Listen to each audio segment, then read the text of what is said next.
हमारे भारतवर्ष का सबसे पसंदीदा पेय चाय है और हम सभी दिन की शुरुआत चाय से करते हैं और हमारे भारतवर्ष में करीब करीब 90% पॉपुलेशन 2 बार चाय पीती है।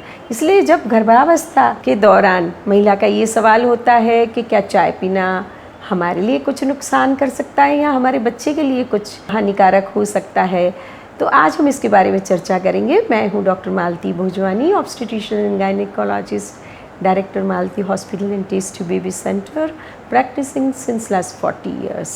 तो डॉक्टर, क्या चाय पीना बहुत ही हानिकारक है?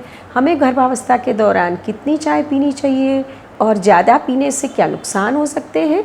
तो आज हम समझते हैं कि चाय के क्या नुकसान हो सकते हैं और क्या कुछ फ़ायदे भी हो सकते हैं क्या।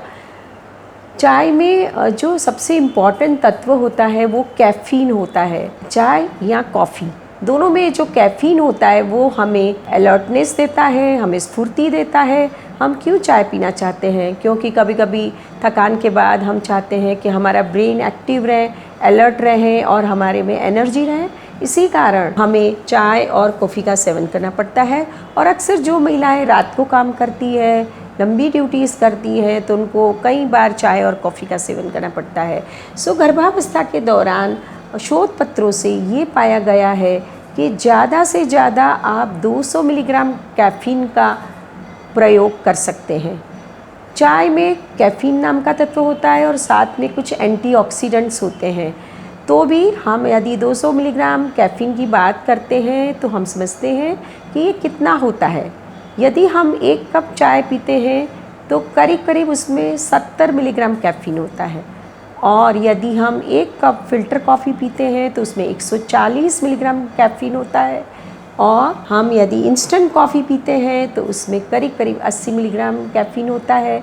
और कैफ़ीन और कुछ चीज़ों में भी होता है, जैसे हम चॉकलेट का बार खा रहे हैं तो उसमें भी 20-25 मिलीग्राम कैफ़ीन हो सकता है। और यदि हम कोई एनर्जी ड्रिंक ले रहे हैं, कोला ले रहे हैं, तो उसमें भी 40 से लेके 60 मिलीग्राम कैफ़ीन हो सकता है। तो आपको ये वैल्यूज़ याद रखना बहुत ज़रूरी है कि आप अपने ड्रिंक्स कैसे आप डिस्ट्रीब्यूट करते हैं।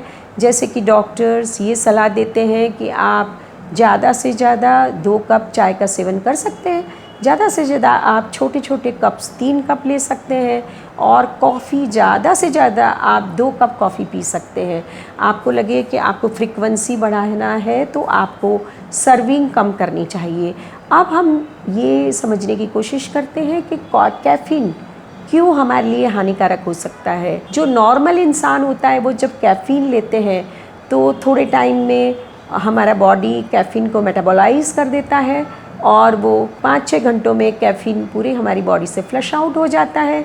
जबकि प्रेगनेंसी के दौरान ये कैफ़ीन बॉडी में बहुत देर तक रहता है, क्योंकि प्रेगनेंसी के दौरान मेटाबॉलिज़्म स्लो हो जाता है और ये कैफ़ीन ज़्यादा देर रहने के कारण ये कभी कभी गर्भवती महिलाओं में साइड इफ़ेक्ट्स पैदा करता है, जैसे कि पाल्पिटेशन होना, दिल की धड़कन तेज़ हो जाना या फिर एक्साइटमेंट होके या तो खूब ज़्यादा गुस्सा आना, इरिटेशन होना और नींद ना आना, इस तरीके की चीज़ें हो सकती है। उनका बीपी बढ़ सकता है और चिड़चिड़ापन हो सकता है।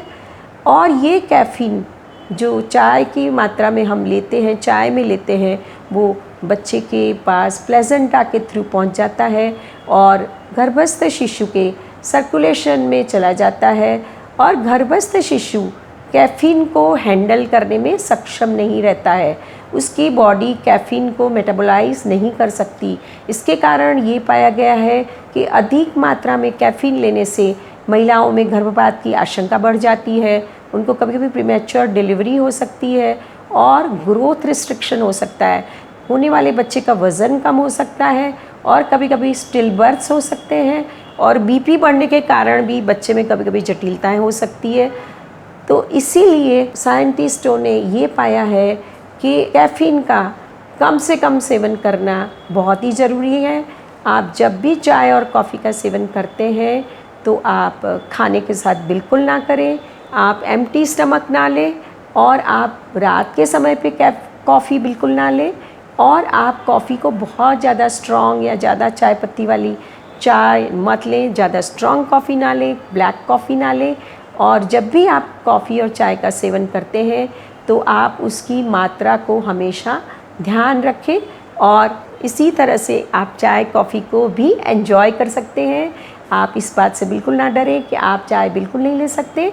आप थोड़ी मात्रा में चाय और कॉफ़ी का सेवन कर सकते हैं।